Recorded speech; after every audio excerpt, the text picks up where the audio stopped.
All right, so we're still working on Chapter 8. I think we'll be working on Chapter 8 through Wednesday. Whatever I talk about today will be the last stuff that I will include on the exams. So I better talk really fast so I can get it all in there, right? Is that the way it works? Or you could ask questions and interrupt me all you want. All right, so what we're looking at right now is variations in the structure of chromosomes. So remember last time I told you, we go way back to the beginning of this class, and one of the key exciting things that was discovered was that Mendel neatly aligned with the cytological examination of chromosomes. Mendel's stuff came in pairs, chromosomes came in pairs. We had all these mechanisms for managing diversity in chromosomes. So the idea was, hey, we should be looking more carefully at chromosomes to see what they do. As we'll see, chromosomes get really complicated, which is great, because we love our complicated genetics. Okay, so where I left us last time is talking about Fragile X. And in some ways, Fragile X does not belong here. Fragile X is a very, very common trait. As you can see here, 1 in 1,250 males. It's one of the most common causes of mental retardation in the United States. And it is inherited, as it says, dominant X-linked trait with variable expressivity. It was initially categorized because of this. That if you examine the chromosomes cytologically, the chromosomes of the X chromosomes of the Fragile X patients look weird. Look at there, it's got that little dip in there. It's got some constriction there. So it suggests that something's going on. Furthermore, when these cells were cultured, they would fairly frequently break. They'd lose this little bit down here. So I thought, hey, maybe this is a condition that's caused by damage to chromosomes and loss of all those genes down in this region of the X chromosome. It actually isn't. It's something more subtle. What it is we see here. Oh, well, first I'm going to talk about the phenotypes. Yeah, so retardation, macroorchidism, it's got a characteristic set of facial features that once you get accustomed to seeing this in institutions, it's pretty easy to spot. They have a long face. Nothing unattractive about that face, obviously. It's just a distinctive character of these individuals. They have prominent jaw and large ears. They have problems with autism and language delays. So this is a really common suite of problems with these individuals. What it's caused by is this. It's trinucleotide repeat syndrome. So they got lots of CGGs in the FMR1 gene. And I'll tell you what the FMR1 gene is in a moment. When you sequence this gene in unaffected individuals, people who do not have Fragile X syndrome, look at there, you got all these repeats in there. It's just CGG, CGG, CGG, CGG, over and over again. 6 to 54 is the canonical number. That's how many most of us probably have. In unaffected carriers, this is where it gets messy, because now we're looking at a small variation in the number of repeats. In unaffected carriers, you have 55 to 200 repeats. So you can have 200 repeats, and it doesn't cause Fragile X syndrome. It doesn't cause the phenotype. If you got more than 200 repeats, then you got problems. That's when Fragile X emerges. It also seems to be a case of genetic anticipation. You recall that from Huntington's disease, where it seems like often the number of repeats tends to increase in progeny. So it's like you get this, it's just going to keep going up every generation and get worse and worse. in some individuals. All right, so this is really suggestive. So what's going on here is something about all these repeats is messing up a gene. It's messing up a protein produced by a gene, and that gene has been identified. It is something called FMRP. Well, the protein is called FMRP. The gene is FMR1. And yeah, does this diagram help at all? I don't think it helps out. But anyway, it gives me something to talk about. What FMR seems to be involved in is transport. So in particular, the FMR gene, which is this little circle right there, seems to be really important in binding to RNA and then facilitating its transport on the cytoskeletal network to its destination. And in this case, the destination is synaptic terminals. So in the brain, it's making this little protein. Its job is to grab onto RNA that is supposed to be functioning in the terminals to facilitate things like learning and memory, and it's not doing its job because it's damaged. So this is what it's normally supposed to do. It's supposed to be transporting it down here to this terminal, and then it's releasing the RNA, and there's a complicated pathway to do this, which we won't get into. And all of that is working to facilitate activity in the nervous system,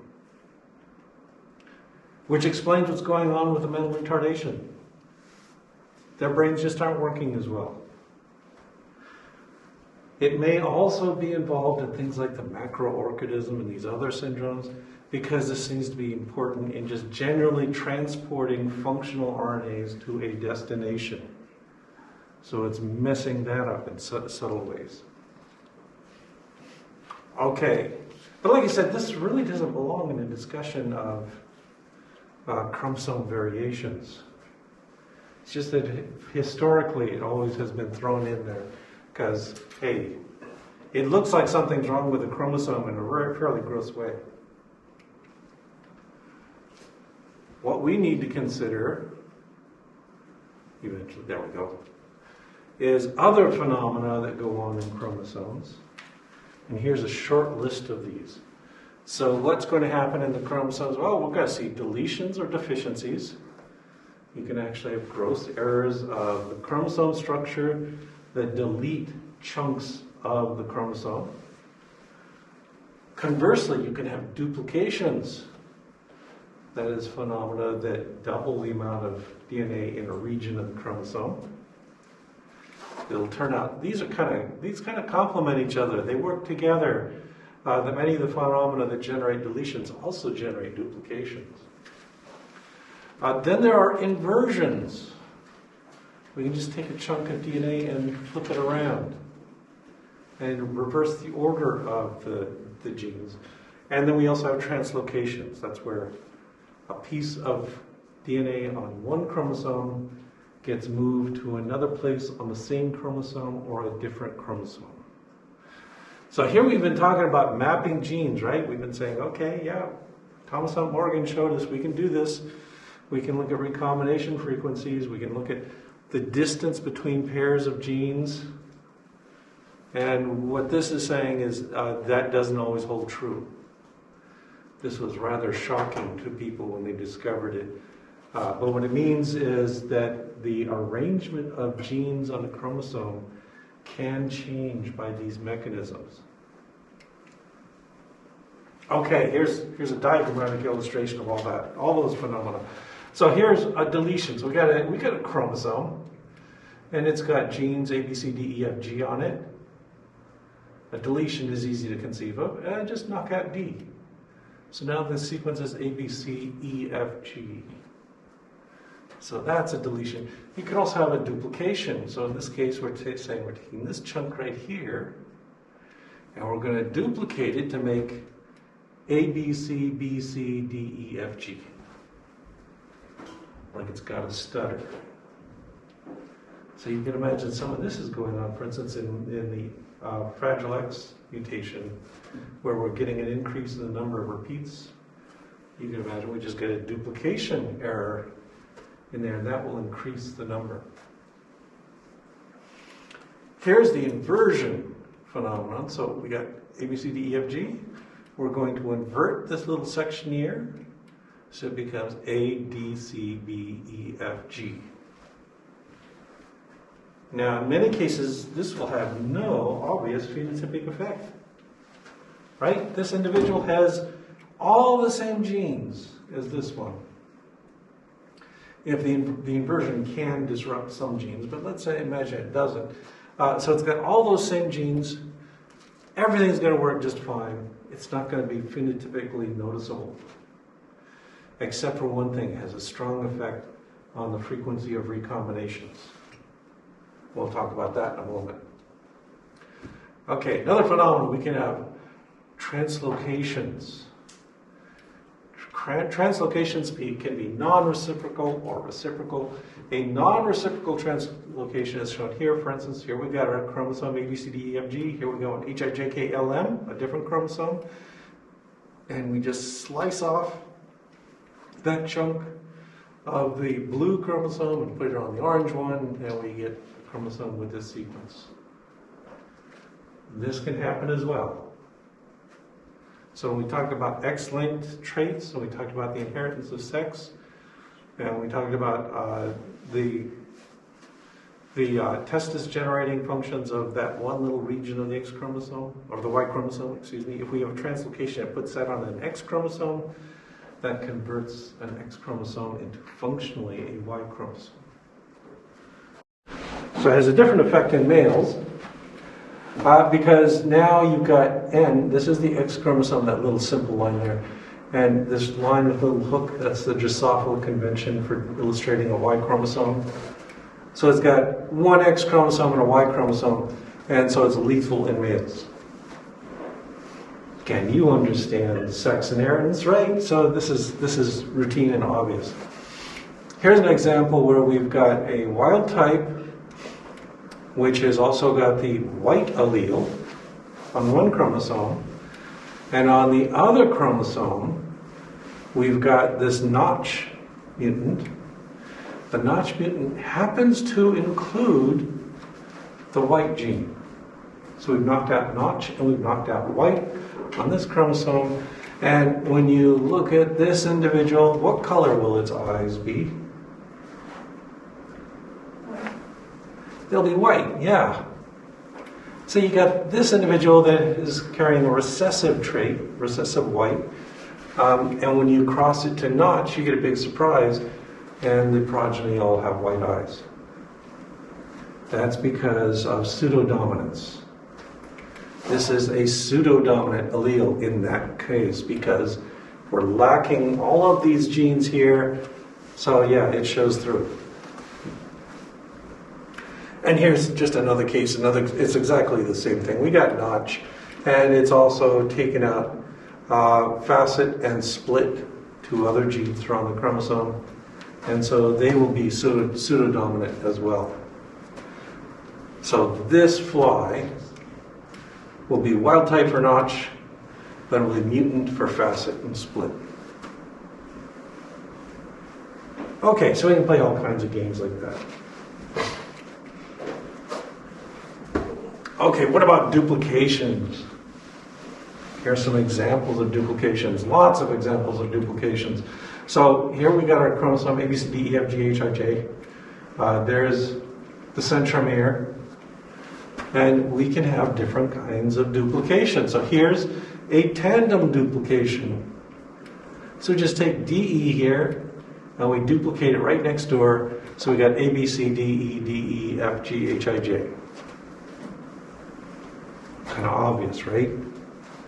We can also have a reverse tandem where we copy it and then flip it over, reverse the order. So this is A, B, C, D, E, E, D, F, G, H, I, J. We can also have that duplication shifted around. So this is a displaced duplication. It's in the same arm. So of course we've got to have a fancy new term for that, homobrachial. It's in the same arm of the chromosome. or displaced, we've actually duplicated into a different arm of the chromosome. And one other phenomenon here is we can have a transposition. We take this and we duplicate it onto another chromosome. So now when you look at this individual, it's got 2 copies of DNA, but they're on different chromosomes. And try to untangle that when you're doing crosses. Oh, there's one last one here. If you duplicate a chunk and it includes a bit of the centromere, that's an extra chromosomal duplication, and you will actually get a new chromosome. Will it be just the same as in a regular chromosome? Not necessarily, because remember, chromosomes have all these features. They have telomeres, and they have a centromeric sequence and all this kind of stuff that marks out the ends of it.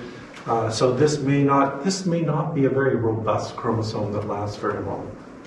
But it does happen that you'll sometimes get these additional chromosomes. Now, how do we make a duplication? It turns out it's really easy. It's extremely easy to get a duplication, and it happens all the time. So in this case, what you can see is we've got 2 chromosomes that are lined up in meiosis.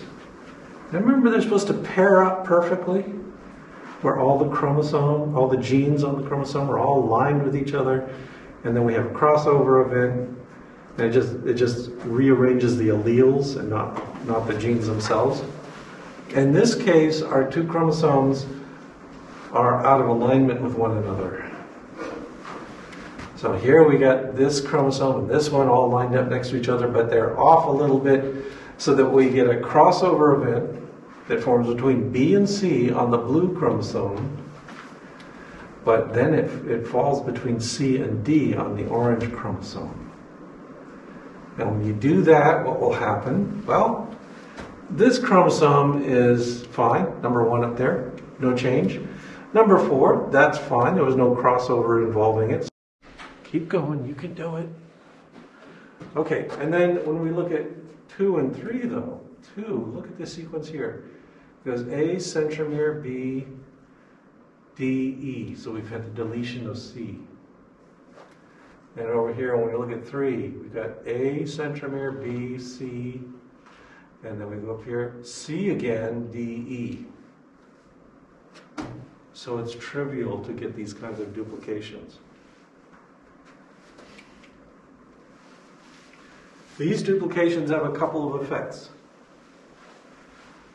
in the long term. One is, it's just going to create redundancy. So you've created an extra copy of gene C. That's fine in many cases. Keeping in mind, of course, that dosage also matters. But usually this is involving a small number of genes, and we can tolerate that. So you got redundancy, you got extra copies of a gene that are available for transcription. As I mentioned, dosage matters in many cases. And in those cases, you may get variation. So you've duplicated this gene. Now, every individual that inherits this mutation is getting a double dose of gene C. And that might have subtle phenotypic effects on the individuals. So that's possible. We'll talk about some examples in a moment. And another one, even longer term, is it can be raw material for evolution. So you've made a chromosome with 2 copies of two copies of gene C. And what that means is if one of those gene C's is mutated in interesting ways, then you can have 2 different genes forming right there. In many cases, what will happen is the extra copy of gene C will require a mutation that makes it non-functional, and then it becomes a pseudogene and no longer does anything at all, then it slowly decays and disappears. But in some cases, it will just have a submutation and will acquire a new property. Okay. Now, about redundancy here, a couple things. So we're going to see redundancy and amplification. Redundancy is, these two are different. Redundancy means that now you are more fault tolerant. That if you acquire a mutation in the gene, it's not going to have a deleterious effect on the individual. Because they get a spare copy of gene C. Okay? So everything's great. Everything's just copacetic. If you just have one, one of these gets knocked out, you're fine. Another important function, though, is amplification. So, as I mentioned, dosage matters, but in some cases, the way dosage matters is that the cell is greedy for more copies of the gene product. Classic example here is ribosomal DNA. So every ribosome has to include a copy of this RNA made from our DNA. You'll remember that from cell biology. Ribosomes are complex organelles that are made up of both protein and RNA. So you need that RNA, lots of that RNA to do this job. So if you've got an amplification, you can more readily produce more of this critical bottleneck protein that you, or product, in this case, bottleneck RNA, that you need for synthesis of protein. So there's an advantage to having this. So many organisms have lots and lots of copies of ribosomal DNA. Drosophila has 130 rDNA genes. In that case, the purpose is not simple redundancy, it's to amplify the number of gene products you can get from it. In some animals like Xenopus, you'll have thousands of copies of ribosomal DNA because they need all that stuff to carry out extensive protein synthesis, in this case during development. Okay, so redundancy matters for those reasons. As I mentioned, it also induces variation. So here's a gene which has some interesting properties. Dosage, again, matters. I keep saying that, but it's true. So here's a case where we have a gene B that in the wild type, it's supposed to be like this. Okay, you got a copy of gene B on one chromosome, you got another copy on the other chromosome. So you got a double dose of B. That's what you want.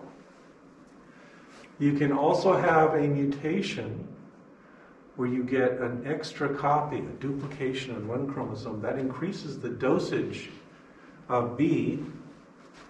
And here's the effect it has on the poor fly. Its eye is supposed to be big, but it gets a little smaller. We can actually count facets. It's about half the size of the wild type eye. Instead of 779 facets, it's got 358.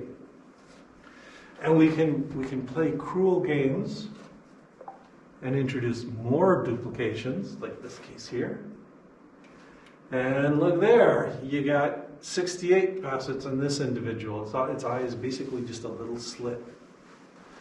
It also matters where those copies are. So here you get a chromosome with 3 copies, and another one with only 1. That has a more deleterious effect.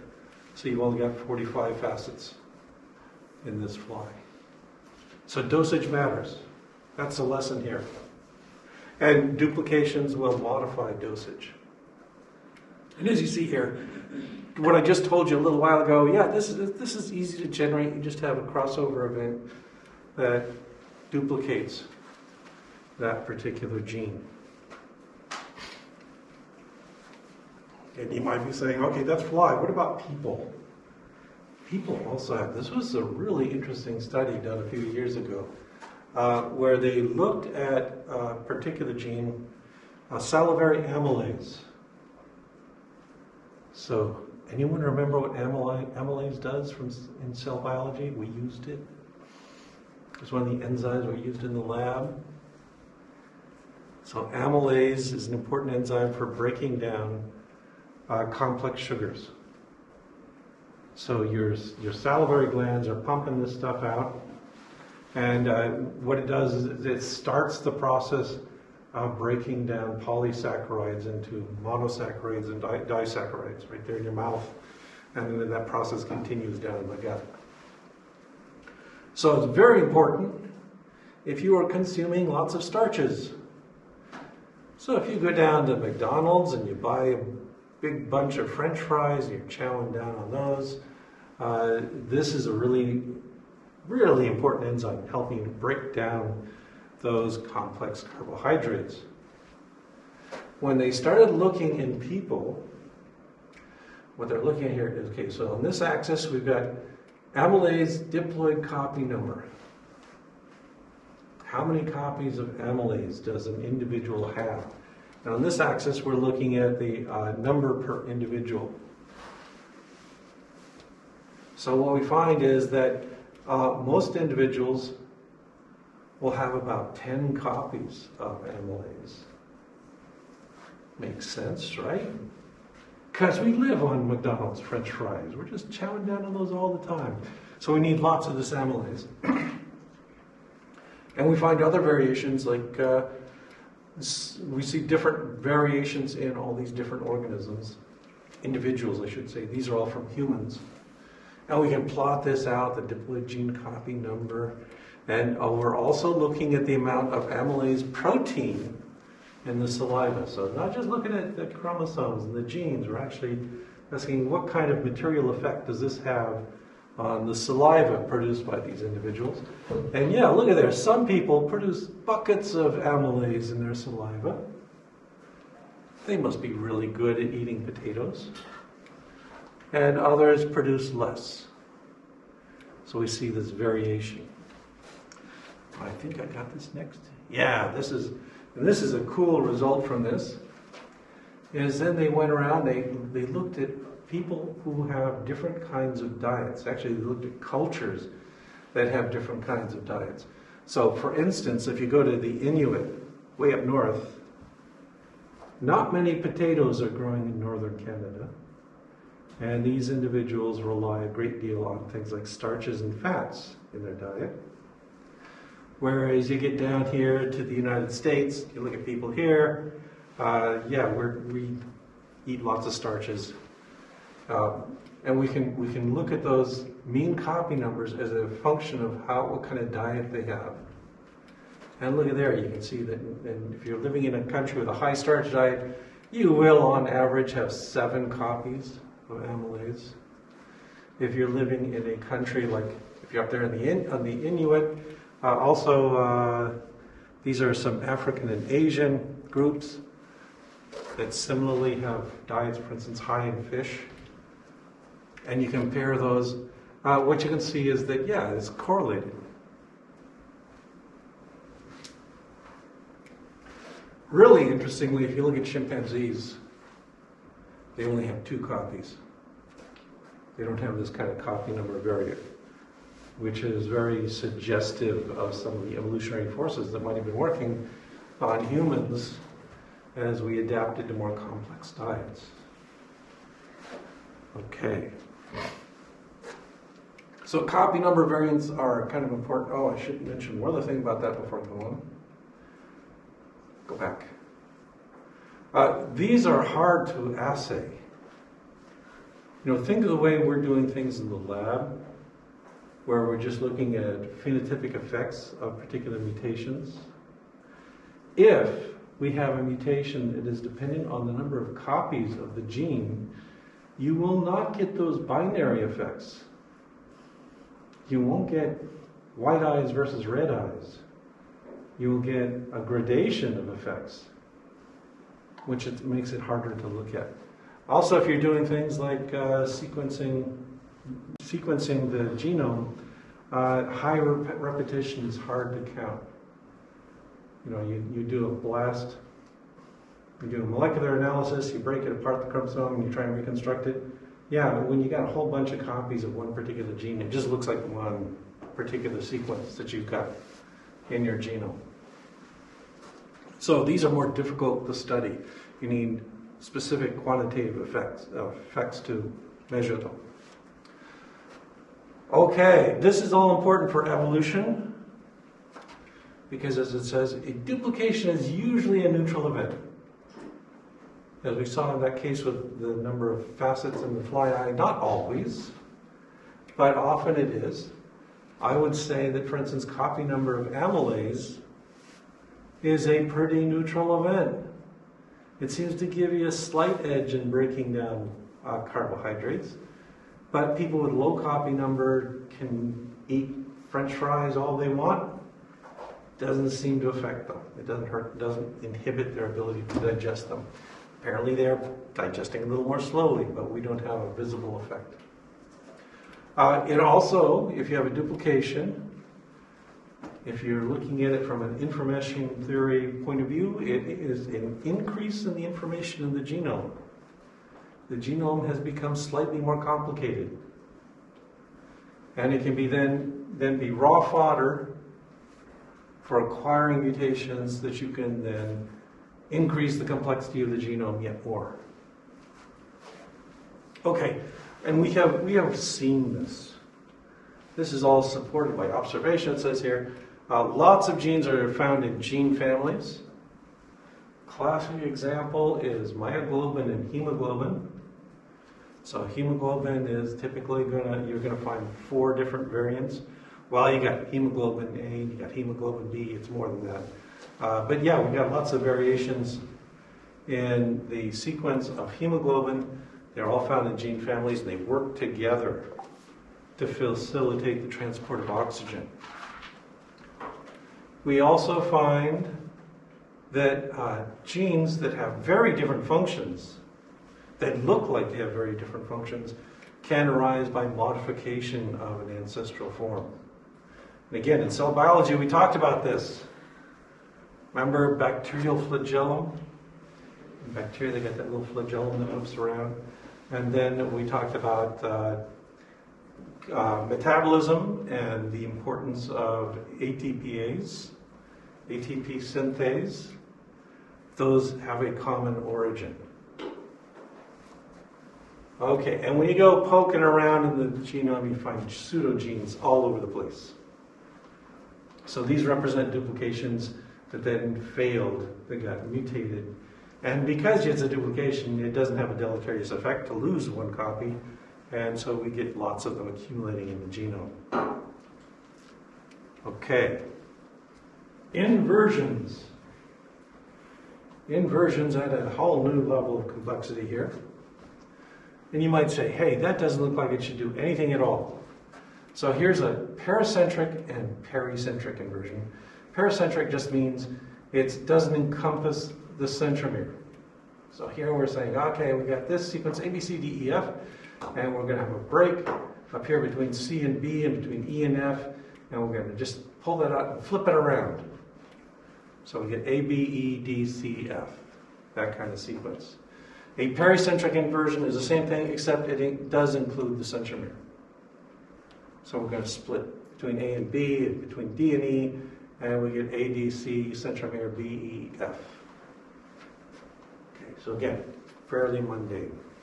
As you might guess just from looking at this, doesn't seem to do anything, in many cases, doesn't seem to do anything radical. Doesn't change the constitution of the genes that you have. It just changes their order on a chromosome. And it would mess you up if you were doing a mapping experiment, but in day-to-day life, no. Okay, how did these happen? Pretty simple again. We have a break. We have 2 breaks, basically, in this chromosome that goes A, B, C, D, centromere, E, F, G, H. We get a break, get them separating like this, and then, of course, repair enzymes get to work. And as I told you, repair enzymes are really stupid. And instead of connecting these 2 and these 2, in this case, it connects this one and this one. Okay, another way it could work is, hey, what if it connected that one to that one and this one to that one? That would be a catastrophe because this one would have no centromeres, so you'd lose A, B, G, and H. And this one you'd have a ring chromosome, which has its own new problems. But if we just say, okay, we're just going to connect these and these, we get this, we get a sequence A, B, F, E, D, C, G, H. you've got an inversion, in this case, a pericentric inversion. Once again, these are visible. If you look at a polytene chromosome, that's what we're seeing here. Because now you got this stretch that has one sequence, you got this other stretch that has an inverted sequence, and what it will do is it will actually twist the chromosome around to pair up, in this case B, C, D, E, and F, or with these numbers, and you see a little loop appear in the polytene chromosome. So in this case, both chromosomes are represented here. They're paired, but they have to distort themselves to line up. It's like a big game of Twister inside the cell. So they're all kind of twisted around to each other. It might be easier to see in a diagram. But the main consequence of this is that they suppress crossing over. Can no longer have a viable crossover event occur within your inversion. Now, sometimes this is a great thing, because, for instance, if you've got a chromosome with a sequence A, B, C, D, E, F, G, and having B, C, and D together has some advantage. That the alleles on there has some kind of combinatorial effect that gives you an advantage. Then you don't want to break them up. So if you encompass those in an inversion, you'll never get a breakup of those genes due to a crossover event. So that can be a good thing. We'll see why here in this next diagram. Yeah. So here we got two chromosomes. Notice this one has an inversion. The orange one is inverted right here. So it goes ADCBE instead of ABCDE. When you go into meiosis and the homologous chromosomes have to pair up, what will happen? Well, you'll get this little loop here. So we're going to take the inversion. It could also work with a non-inverted one. We pull it out. We kind of twist it around so that it can pair up properly with its complementary chromosome. So you'll get this kind of thing. And then if you don't have a crossover event, okay, there's no crossing over, no recombination here, and they go on and produce 4 gametes, they're all fine. 2 of them have the normal sequence, 2 of them have the inverted sequence. So the inverted sequence gets passed on. So as long as there's no crossover event, everything's hunky-dory. Nothing is going to get broken up here. Let's figure out what happens if you do have a crossover event. So that's this one. So now this is exactly the same as the previous diagram. There's our chromosomes making this inversion loop here. But now we're going to postulate that a crossover occurs between C and D, between 2 strands of DNA. Now, when we do this, and you look at the outcome, okay, first of all, look at number 1. Number 1 is fine, right? There's no crossover event involving that particular chromosome. We could also look at chromosome number 3 down here. It's fine because, again, no crossover event perturbs the sequence of the genes. But now let's look at these other 2 cases. So here we go. We got centromere A, B, C, crossover event, D. Oh, that's about right. Yeah, so we got A, B, C, D. Then it goes around here and A again. So now we got a duplication of A. And worse yet, we got a duplication of the centromere. So our sequence there is centromere A, B, C, D, A, centromere. That's kind of disastrous. And then look at this other one. Let's see, number 4 here. Here we go. Centromere A, we loop around. D, C, B, A, centromere. Did I do that right? Yeah, so we're going to be messed up there as well. So these these crossovers have catastrophic consequences. Now notice, of course, that in these cases we've got this one and this one. No crossover involving those strands. They're fine, so they're going to produce viable gametes. But the others are totally messed up. They are not going to work. So we're going to get non-viable gametes out of that. So inversions allow crossovers, but if you have a crossover within the inversion, it's not going to produce viable gametes, and you won't see them in the progeny. So that's what we mean when we say inversions suppress crossing over. They don't literally suppress crossing over, they suppress the appearance of phenotypes as a result of crossing over. Okay, just a few diagrams here. Yeah, back when I was taking genetics, my graduate level, it's going to break somewhere in here. Now it is, okay. Anyway, so it's going to break somewhere in here, and you're going to get these arrangements where you got dangling ends of the DNA. You basically got ragged bits of DNA at the ends. And those can fuse and reproduce the problem. So they break, but then you get a reform a dicentric chromosome during mitosis or meiosis. And this can go on over and over and over again. So you make the bridge, you break it, cell goes on, makes a bridge again, breaks it, goes on. And at each breakage, you get a different arrangement of genes in that region of the chromosome. Where do we see this? Well, here's an example. You've all seen Indian corn. This is the Midwest, of course you have. So why do they get all these different colors? These are all the same strain, right? These are all genetically identical, only they're not genetically identical because they have broken, their chromosomes have broken at somewhat random places throughout the cell divisions that produce the kernels of corn. So you get different assortments of pigment genes in the different kernels of corn. So this is an essential process for producing these. Also, there's another thing going on, and I will just mention it briefly and we'll close with this because this is really exciting stuff. Back in the 1950s, Barbara McClintock was looking at these corn plants and she noticed this. I don't know if you can see it.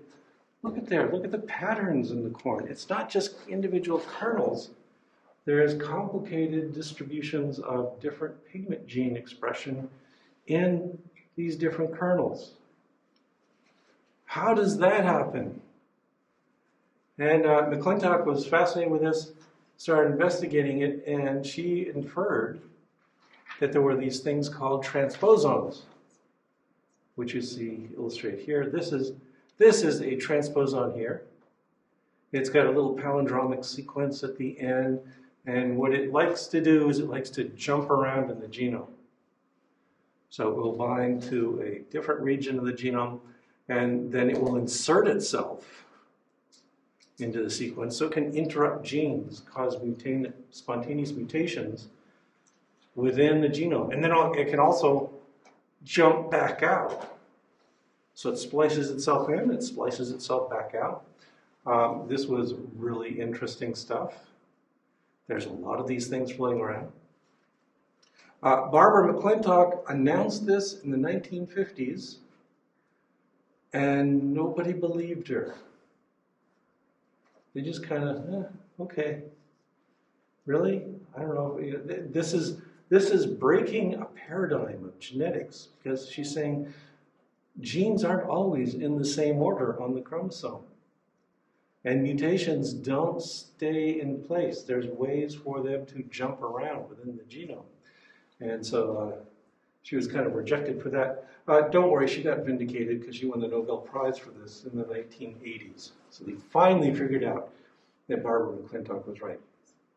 I will just mention, however, I have tried to read some of Barbara McClintock's papers.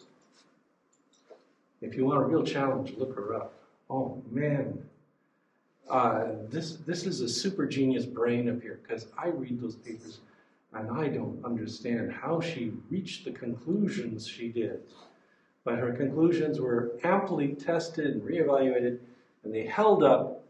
But oh man, this is complicated stuff.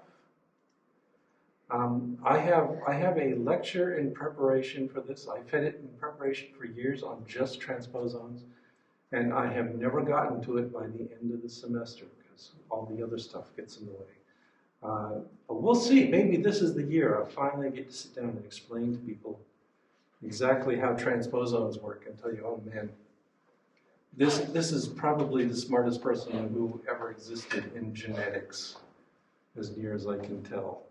And she was initially unappreciated. I don't know why. Something about being female might have been something to do with it. Okay, I really don't have time to do justice to translocations. So that's going to have to wait for a Wednesday. And it means I will not include translocations on the exam. Aren't you relieved? All this other stuff I've talked about today, but that was easy, right? Y'all grasp it, no problem. Okay, so I will let you go at that. Wednesday I'll give you an exam that you will take away and turn into me on Friday at midnight. And then also, you may recall, there is an assignment for the lab due on Thursday, your results section. So get together with your lab partner sometime and work on that. Okay. We will see you all Wednesday then.